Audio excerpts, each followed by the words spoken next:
ನಮಸ್ತೆ ಎಲ್ರಿಗೂ. ನಾನು ಹೋದ ಸರಣಿಯಲ್ಲಿ ಸಹ ನಾನು ಕಿಟ್ನ ಬೇರೆ ಬೇರೆ ಕಲಿಕೋಪಕರಣಗಳ ಬಗ್ಗೆ ಪರಿಚಯ ಮಾಡಿದ್ದೆ. ಆದರೆ ಇವಾಗ ಇನ್ನೊಮ್ಮೆ ಅದನ್ನು ರೀಕ್ಯಾಪ್ ಮಾಡೋಣ. ಮತ್ತು ವೈಜಯಂತಿ ಮೇಡಮ್ ಹೇಳಿದಾಗೆ ಒಂದು ವಿಶೇಷತೆ ಏನಂದರೆ ಗಣಿತ ಕಲಿಕಾ ಆಂದೋಲನದ ಕಿಟ್ನಲ್ಲಿ ಒಂದು ಪರಿಕಲ್ಪನೆ ಹಲವಾರು ಕಲಿಕೋಪಕರಣಗಳು ಒಂದು ಪರಿಕಲ್ಪನೆ, ಅಂದರೆ 1 to many, many to 1. ಅದು ನಮ್ಮ ಕಿಟ್ನ ಇಂಪಾರ್ಟೆಂಟ್ ಕಾನ್ಸೆಪ್ಟ್. ಅದಕ್ಕೋಸ್ಕರ ಇಲ್ಲಿ ಕೇವಲ 22 ಕಲಿಕೋಪಕರಣಗಳಿಂದ 1ರಿಂದ 5ನೇ ತರಗತಿಗೆ ಏನೆಲ್ಲ ಪರಿಕಲ್ಪನೆಗಳು ಬೇಕು ಅದೆಲ್ಲ ಕಲಿಸ್ಲಿಕ್ಕೆ ಸಾಧ್ಯ ಆಗ್ತದೆ. ಫಸ್ಟಿಗೆ ನಾವು ಈ ಚೌಕಳಿ ಬಿಲ್ಲೆ ಅಂತ ತಗೊಳ್ಳೋಣ. ಇದು ಚೌಕಳಿ ಬಿಲ್ಲೆ. ಈ ಕಲಿಕೋಪಕರಣಗಳಿಂದ ನಾವು ಚಿಕ್ಕ ಸಂಖ್ಯೆಗಳನ್ನು ಎಣಿಸ್ಲಿಕ್ಕೆ, ಸಂಖ್ಯೆಯ ಪರಿಚಯ ಮಾಡಲಿಕ್ಕೆ ತೆಗೆದುಕೊಳ್ಬೋದು. ಮತ್ತು ಈ ಕಲಿಕೋಪಕರಣಗಳಿಂದ ಮಕ್ಕಳಿಗೆ ಚಿಕ್ಕ ಸಂಖ್ಯೆಗಳೆಲ್ಲ ಸಂಕಲನ, ಜೋಡಿಸುವಿಕೆ, ವ್ಯವಕಲನ ತೆಗೆಯುವುದು ಇದನ್ನು ಸಹ ಹೇಳಿಕೊಡ್ಲಿಕ್ಕೆ ಸಾಧ್ಯ ಆಗ್ತದೆ. ನೆಕ್ಸ್ಟ್ ಇಲ್ಲಿ ಇರೋದು ಬೇಸ್ 10ರ ಬ್ಲಾಕ್, ಅಂದರೆ ಡೀನ್ಸ್ ಬ್ಲಾಕ್ ಅಂತ ಏನು ಹೇಳ್ತೇವೆ ಅದು. ಇದು ಬೇಸ್ 10ರ ಬ್ಲಾಕ್. ಇದರಲ್ಲಿ ಒಂದು ಬಿಡಿ ಅಂತ ಹೇಳೋದು ಒಂದು ಈ ಥರ ಘನದಲ್ಲಿ ಸೂಚಿಸಲಾಗ್ತದೆ. ಇದು ಒಂದು ಲಾಂಗ್ ಅಂತ ಏನು ಹೇಳ್ತೀವಿ 10ರ ಬ್ಲಾಕ್. ಇದು 10 ಜೋಡಿಸಿದ್ರೆ ಇದು 100 ಆಗ್ತದೆ.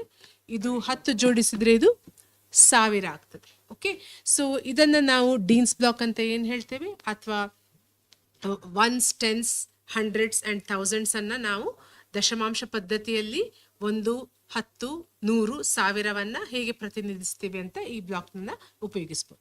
ಮತ್ತು ಈ ಕಲಿಕೋಪಕರಣಗಳಿಂದ ನಾವು ಸಂಕಲನ, ವ್ಯವಕಲನ, ಗುಣಾಕಾರವನ್ನು ಮಾಡಬಹುದು. ಓಕೆ, ಇದೇ ಆಪರೇಷನ್ಸ್ ಮತ್ತು ಸಂಖ್ಯೆಯ ಪರಿಚಯಕ್ಕೆ ಇಲ್ಲಿರುವ ಅಬ್ಯಾಕಸ್ ಅನ್ನು ನಾವು ಉಪಯೋಗಿಸ್ಬೋದು. ಅಬ್ಯಾಕಸ್ನ ವಿಶೇಷತೆ ಏನಂದರೆ ಇಲ್ಲಿ 5 ಸಂಖ್ಯೆಗಳ ನಾವು ಬಳಸಿ ಎಲ್ಲ ಮೂಲ ಕ್ರಿಯೆಗಳನ್ನು ಮಾಡಬಹುದು. 10,000ದವರೆಗೆ ಇಲ್ಲಿದೆ. ನೀವೊಂದು ಇಲ್ಲಿ ಗಮನಿಸಬೇಕು, ಎಲ್ಲದರ ಕಲರ್ ಕೋಡಿಂಗ್ ಏನಿದೆ ಅದು ಸೇಮ್ ಆಗಿದೆ.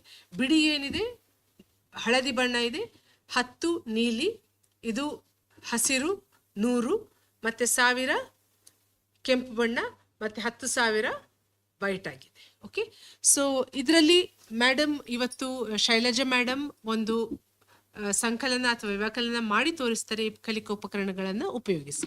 ಇನ್ನೊಂದು ಇದು ಗಣಿತಮಾಲಾ ಅಂತ ಹೇಳ್ತೀವಿ, ಅಥವಾ ಮಣಿಸರ ಅಂತಲೂ ಹೇಳ್ತೀವಿ. ಇದು ಮತ್ತು ಕ್ಲಿಪ್ನ ಸಹಾಯದಿಂದ ನಾವು ಇದರಲ್ಲಿ 100ರವರೆಗೆ ಇದೆ. ಈ 100ರವರೆಗಿರುವ ಕ್ಲಿಪ್ನ ಸಹಾಯದಿಂದ ಮತ್ತು ಕ್ಲಿಪ್ನ ಸಹಾಯದಿಂದ ನಾವು ಮಣಿಗಳನ್ನು ಫಸ್ಟಿಗೆ ನಂಬರ್ಸನ್ನು ಎಣಿಸುವುದು, ಮತ್ತು ಸಂಕಲನ, ವ್ಯವಕಲನ, ಮಲ್ಟಿಪ್ಲಿಕೇಶನ್ ವಿತ್ ರಿಪೀಟೆಡ್ ಎಡಿಷನ್ ಅನ್ನು ಇಲ್ಲಿ ತೋರಿಸ್ಬೋದು. ಡಿವಿಷನ್ ಅನ್ನು ಸಹ ಇಲ್ಲಿ ತೋರಿಸ್ಬೋದು ವಿತ್ ರಿಪೀಟೆಡ್ ಸಬ್ಟ್ರಾಕ್ಷನ್. ಓಕೆ, ಇನ್ನೊಂದು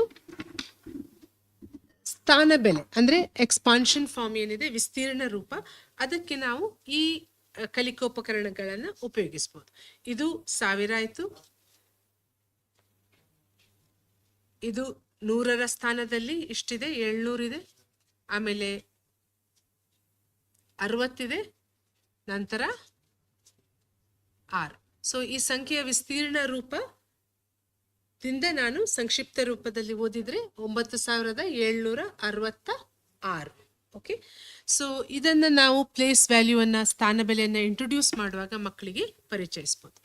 ಇನ್ನೊಂದು ತುಂಬ ಮಕ್ಕಳಿಗೆ ಇಷ್ಟವಾದ ಕಲಿಕೋಪಕರಣಗಳಂದರೆ ಆಟಿಕೆ ಹಣ. ಇದು ಇದರಲ್ಲಿ ತುಂಬ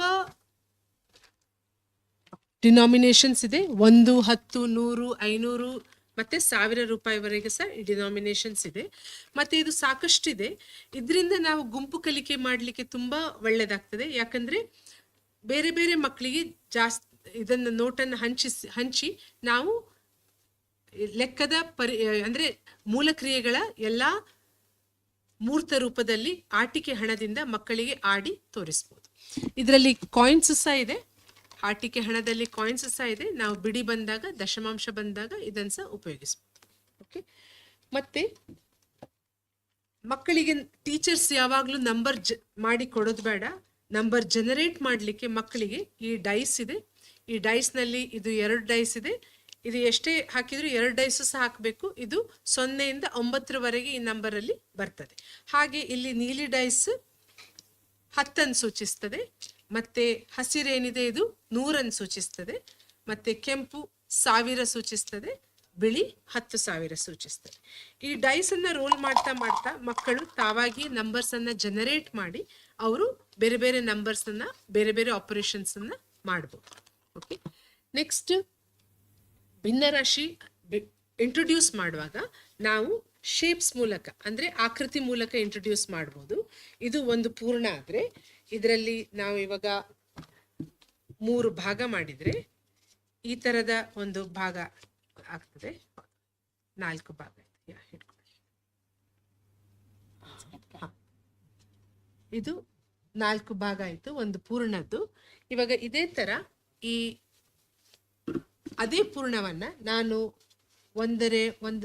ಮೂರನೇ ಒಂದು ಮಾಡಿದ್ರೆ ಅಂದ್ರೆ 1/3 ಮಾಡಿದ್ರೆ ಈ ತರ ಆಯ್ತು. ಓಕೆ, ಸೊ ನಾವು ಇದರಲ್ಲಿ ಮ್ಯಾಥ್ಸ್ ಕಿಟ್ ನಲ್ಲಿ ಏನಿದೆ ಬೇರೆ ಬೇರೆ ಶೇಪ್ಸಿಗೆ ಈ ಬೇರೆ ಬೇರೆ ಆಕೃತಿಗಳಿಗೆ ಫ್ರಾಕ್ಷನ್ ಶೇಪ್ಸ್ ಮೂಲಕ ಕಲಿಸುವ ಕಲಿಕೋಪಕರಣಗಳು ಇದೆ.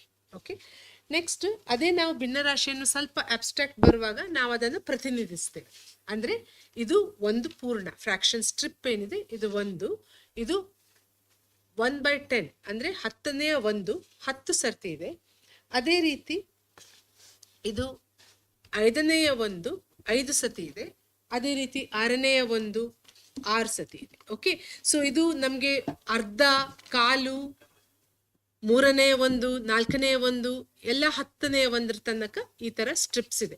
ಇದಂತೂ ತುಂಬಾ ಯೂಸ್ಫುಲ್ ಮಕ್ಕಳಿಗೆ ಭಿನ್ನರಾಶಿ ಮಾಡುವಾಗ ವಿಜುವಲೈಸೇಷನ್ ಮಾಡ್ಲಿಕ್ಕೆ ತುಂಬಾ ಈಸಿ ಆಗ್ತದೆ. ಯಾಕಂದ್ರೆ ಅರ್ಧ ಮತ್ತು 1/2 ಮತ್ತೆ 1/3 ವ್ಯತ್ಯಾಸ ಕ್ಲಿಯರ್ ಆಗಿ ನಮ್ಗೆ ಈ ಕಲಿಕೋಪಕರಣಗಳಿಂದ ಅರ್ಥ ಮಾಡಿ ಹೇಳಲಿಕ್ಕೆ ಈಸಿ ಆಗ್ತದೆ. ಓಕೆ, ನೆಕ್ಸ್ಟ್ ನಾವು ದಶಮಾಂಶವನ್ನ ಹೇಳುವಾಗ ನಾವು ಈ ಕಲಿಕೋಪಕರಣಗಳನ್ನ ಉಪಯೋಗಿಸ್ತೇವೆ. ಇದಕ್ಕೆ ಡೆಸಿಮಲ್ ಸೆಟ್ ಅಂತ ಹೇಳ್ತೀವಿ ಅಥವಾ ಡೆಸಿಮಲ್ ಟ್ರೇ ಅಂತ ಹೇಳ್ತೀವಿ.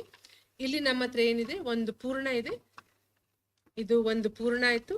ಇಲ್ಲಿ ನಾವು ಇದನ್ನ 10 ಸ್ಟ್ರಿಪ್ ಮಾಡಿದ್ರೆ ಇದು 1/10 ಆಗ್ತದೆ. 10 ಈ ತರ ಇದೆ. ಮತ್ತೆ ಇದನ್ನ ನಾವು 100 ಮಾಡಿದ್ರೆ ಇದು ಒಂದು ಚಿಕ್ಕ ಚೌಕ ಏನಿದೆ ಇದು 1/100 ಆಯ್ತು. ಓಕೆ, ಸೊ ಈ ತರದೇ ನಮ್ಮ ಹತ್ರ ದಶಮಾಂಶದ ಪ್ಲೇಸ್ ವ್ಯಾಲ್ಯೂ ಸ್ಥಾನ ಬೆಲೆ ಸೂಚಿಸ ಇದೆ ಈ ತರ. ಅದಕ್ಕೆ ಸ್ಥಾನ ಬೆಲೆ ಕೋಷ್ಟಕ ಸಹ ಇದೆ. Place value mat, decimal place value mat ಅಂತ ಏನಿದೆ ಅದು ಸಹ ಇದೆ. ಓಕೆ, ಸೊ ಮತ್ತೆ ಇನ್ನೊಂದು ನಾವು ಇಂಪಾರ್ಟೆಂಟ್ ಪರಿಕಲ್ಪನೆ ಏನ್ ಮಾಡ್ತೀವಿ ಅಂದ್ರೆ ಆಕೃತಿ ಆದ ಮೇಲೆ ನಾವು 3D ಶೇಪ್ಸ್ ಮತ್ತೆ ಡಾಟ್ ನೆಟ್ಸ್ ಅನ್ನ ಹೇಳಿಕೊಡ್ತೇವೆ ಮಕ್ಕಳಿಗೆ. ಸೊ ಇದು ಸಹ ಇಲ್ಲಿ ಇದೆ, ಘನಾಕೃತಿಗಳು, ಕ್ಯೂಬಾಯ್ಡ್, ಕೋನ್, ಸಿಲಿಂಡರ್ ಎಲ್ಲಾ ತರದ ಘನಾಕೃತಿಗಳು ಮತ್ತೆ ಅದರ ನೆಟ್ ಸಮೇತ ಇದೆ. ಸೊ ಎಲ್ಲಾ ಕಲಿಕೋಪಕರಣಗಳನ್ನ ಇಲ್ಲಿದೆ. ಇನ್ನು ವೆರಿ ಇಂಪಾರ್ಟೆಂಟ್ ಅಗೇನ್ ಜೊಮೆಟ್ರಿಗೆ ಬಂದಾಗ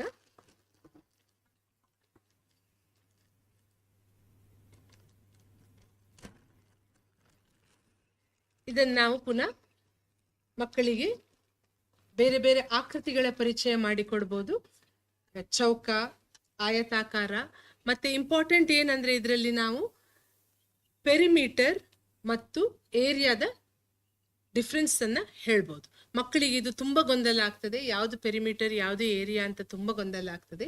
ಇದರಲ್ಲಿ ನಾವು ಕ್ಲಿಯರ್ ಆಗಿ ಹೇಳಿಕೊಡ್ಬೋದು. ಇದರ ಸರ್ಕಂಫರೆನ್ಸ್ ಏನಿದೆ ಇದು ಪೆರಿಮೀಟರ್, ಇದ್ರೊಳಗಿರುವ ಚೌಕಗಳೇನಿದೆ ಅದು ವಿಸ್ತೀರ್ಣ. Okay, area. ಮತ್ತೆ ಇನ್ನೊಂದು ಪರಿಕಲ್ಪನೆ ಜೊಮೆಟ್ರಿಗೆ ಬರುವಾಗ ಇದರಲ್ಲಿ ಕ್ಲಾಕ್ ಮತ್ತು ಪ್ರೊಟ್ರಾಕ್ಟರ್ ಎರಡು ಸಹ ಇದೆ. ಆಂಗಲ್ಸ್ ಅನ್ನು ಹೇಳಿಕೊಡಕ್ಕೆ ಫಸ್ಟ್ ಸಮಯವನ್ನು ಹೇಳಿಕೊಡ್ಬೋದು, ಮತ್ತೆ ನಾವು ಇದರಲ್ಲಿ ಆಂಗಲ್ಸ್ ಏನಿದೆ ಅದನ್ನ ಸಹ ಹೇಳಿಕೊಡ್ಬೋದು. ಓಕೆ, ಸೊ ನೆಕ್ಸ್ಟ್ ಮಕ್ಕಳು ಏನ್ ಕಲಿತಾರೆ, ಎಲ್ಲಾ ಮೂಲ ಕ್ರಿಯೆಗಳನ್ನು ಕಲಿತಾರೆ, ಆಮೇಲೆ ಆಕೃತಿಗಳನ್ನು ಕಲಿತಾರೆ. ಮತ್ತೆ ಬರೋದು ನಮ್ಗೆ ಅಳತೆಗಳು, ಮೆಷರ್ಮೆಂಟ್ಸ್ ಅಂತ ಏನಿದೆ ಅದು. ಅದಕ್ಕೆ ಇಲ್ಲಿ ಒಂದು ಸಿಂಪಲ್ ಆದ ಒಂದು ಟೇಪ್ ಇದೆ. ಈ ಟೇಪ್ನಿಂದ ನಾವು ಮಕ್ಕಳಿಗೆ ಎಲ್ಲಾ ಅಳತೆಯನ್ನ ಮಾಡ್ಲಿಕ್ಕೆ ಹೇಳಿಕೊಡ್ಬೋದು. ಪ್ಲಸ್ ಇದರಲ್ಲಿ ನಾವು ಕನ್ವರ್ಷನ್ಸ್ ಹೇಳಿಕೊಡ್ಬೋದು, centimetre to metre, metre to centimetre ಎರಡು ಸಹ ಹೇಳಿಕೊಡ್ಬೋದು. ಇನ್ನೊಂದು ಅಳತೆಗಳಲ್ಲಿ ಬರೋದೇನಂದ್ರೆ ತೂಕ ಮತ್ತು ಕೆಪಾಸಿಟಿ, ವಾಲ್ಯೂಮ್. ಸೊ ಇದು 1 to many ಬರ್ತಾ ಇದೆ. ಯಾಕಂದ್ರೆ ಇದು ಬ್ಯಾಲೆನ್ಸ್ ಇದ ಎರಡೂ ಸೈಡ್ ನಮ್ಗೆ ಬ್ಯಾಲೆನ್ಸ್ ಮಾಡಿದನ್ನು ಕಾನ್ಫಿಗರ್ ಮಾಡಬೇಕು. ಆಮೇಲೆ ಇದರಲ್ಲಿ ಏನಿದೆ, ಇದರಲ್ಲಿ ಲೀಟರ್ ಮತ್ತು ಮಿಲಿ ಲೀಟರ್ನ ಮಾನ ಸಹಿತ ಇದೆ. ಸೊ ಇದರಲ್ಲಿ ನಾವು ನೀರು ತುಂಬಿಸಿ ಮಕ್ಕಳಿಗೆ ಎಷ್ಟಿದೆ ಅಂತ ಅಳತೆ ಮಾಡಿ ಹೇಳಿಕೊಡ್ಲಿಕ್ಕೆ ಸಹ ಆಗ್ತದೆ. ಸೊ ನೀವು ನೋಡಿದಾಗೆ ಈ ಎಲ್ಲ ಕಲಿಕೋಪಕರಣಗಳಲ್ಲಿ 1 to many, many to 1 ಏನಿದೆ ಅದನ್ನು ನಾವು ಮಕ್ಕಳಿಗೆ ಹೇಳಿಕೊಡ್ಬೋದು. ಸೊ ಇದು ಎಲ್ಲ 22 ಕಲಿಕೋಪಕರಣಗಳಿಂದ ನಾವು 1ರಿಂದ 5ನೇ ತರಗತಿವರೆಗೆ ಏನೆಲ್ಲ ಮೂಲ ಕ್ರಿಯೆಗಳು ಪ್ಲಸ್ ಏನೆಲ್ಲ ಹೇಳಿಕೊಡ್ಬೋದು ಎಲ್ಲ ಸಹ ಈ ಕಿಟ್ನಲ್ಲಿ ಮಾಡ್ಬೋದು. ಇನ್ನೊಂದು ಏನಂದರೆ ಇಂಪಾರ್ಟೆಂಟ್, ಇದರಲ್ಲಿ ಕಾನ್ಸೆಪ್ಟ್ ನೋಟ್ ಅಂತ ಇದೆ. ಇದು ಏನಂದರೆ ಇದನ್ನು ಜಾಸ್ತಿ ಟೀಚರ್ಸ್ ಬಳಸೋದಿಲ್ಲ. ಇದನ್ನು ನಾನು ಬಳಸಲಿಕ್ಕೆ ಅರ್ಜ್ ಮಾಡ್ತೇನೆ. ಇದರಲ್ಲಿ ಸಿಂಪಲ್ ಆದ 1-2 ಪ್ಯಾರಾಗ್ರಾಫ್ ಇದೆ, 4-5 ಸೆಂಟೆನ್ಸಸ್ ಇದೆ. ಇದನ್ನು ನಾವು ಓದಿದರೆ ಇದರಲ್ಲಿ ಮಕ್ಕಳಿಗೆ ಪರ್ಪಸ್ ಬಿಲ್ಡಿಂಗ್ ಮಾಡ್ಬೋದು. ಗಣಿತವನ್ನು ಯಾಕೆ ಕಲಿಬೇಕು ಅದರ ಒಂದು ಪರಿಕಲ್ಪನೆ ಇಲ್ಲಿ ಇದೆ. ಆಮೇಲೆ ಅದರ ಹಿಂದುಗಡೆ ಇದರ ಹಿಂಬದಿಯಲ್ಲಿ ನಾವು ಕೆಲವು ಸಿಂಪಲ್ ಕ್ವಶನ್ಸ್ ಅನ್ನು ಕೊಟ್ಟಿದ್ದೇವೆ. ಇದೇ ಕಥೆಯನ್ನು ನಾವು ಸ್ವಲ್ಪ ಬ್ರೇಕ್ ಡೌನ್ ಮಾಡಿ ಅದನ್ನು ಚಿತ್ರದ ಮೂಲಕ ಇಲ್ಲಿ ರೆಪ್ರೆಸೆಂಟ್ ಮಾಡಿ ಮತ್ತೆ ಕೆಲವು ಗಣಿತದ ಕ್ವಶನ್ಸ್ ಅನ್ನು ಕೇಳಿದ್ದೇವೆ. ಇದನ್ನು ಟೀಚರ್ಸ್ ಎಂಗೇಜ್ ಸ್ಟೇಜಲ್ಲಿ ಉಪಯೋಗಿಸಿದ್ರೆ ಅವರು ಗಣಿತವನ್ನು ಯಾಕೆ ಕಲಿಬೇಕು, ಯಾವ ಇದರ ಉದ್ದೇಶ ಏನು ಅಂತ ಒಂದು ಹೇಳಲಿಕ್ಕೆ ಇದು ತುಂಬ ಸಹಾಯ ಆಗ್ತದೆ. ಇದರ ಜೊತೆಗೇನೆ ಎಲ್ಲ ಕಾನ್ಸೆಪ್ಟ್ಸಿಗೆ ಅರ್ಥವಾಗುವಂತಹ ಇಲ್ಲಿ ಮ್ಯಾನ್ಯುಯಲ್ ಸಮೇತ ಇದೆ. ಈ ಮ್ಯಾನ್ಯುಯಲ್ ನಿಮ್ಮ ಶಾಲೆಯಲ್ಲಿ ಇಲ್ಲದಿದ್ದರೆ, ಪ್ರಿಂಟ್ ಕಾಪಿಯಲ್ಲಿ ಇಲ್ಲದಿದ್ದರೆ ನಮ್ಮ ವೆಬ್ಸೈಟಲ್ಲಿ ಇದನ್ನು ಸಾಫ್ಟ್ ಕಾಪಿಯನ್ನು ಡೌನ್ಲೋಡ್ ಮಾಡ್ಬೋದು. ಇದು ಫ್ರೀಯಾಗಿಯೇ ಇದೆ. ಇದನ್ನು ನೀವು ಡೌನ್ಲೋಡ್ ಮಾಡಿ ದಯವಿಟ್ಟು ಉಪಯೋಗಿಸಿ. ಇನ್ನೊಂದು, ನಾವು ಇವತ್ತಿನ ವೆಬಿನಾರ್ನ ನಮ್ಮ ಮೇನ್ ಉದ್ದೇಶ ಏನಂದರೆ ನಾವು ಕಾಂಕ್ರೀಟ್, ರೆಪ್ರೆಸೆಂಟೇಷನ್ ಮತ್ತು ಆಬ್ಸ್ಟ್ರಾಕ್ಟ್ ಮೂಲಕ ಹೋಗ್ಬೇಕಂತ.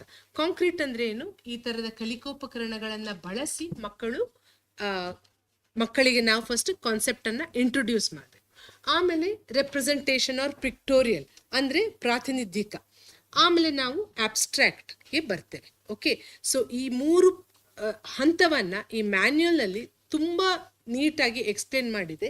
ಎಲ್ಲ ಪರಿಕಲ್ಪನೆಗಳದ್ದು 3 ಹಂತಗಳನ್ನು ಇಲ್ಲಿ ನೀಟಾಗಿ ಎಕ್ಸ್ಪ್ಲೇನ್ ಮಾಡಿದೆ.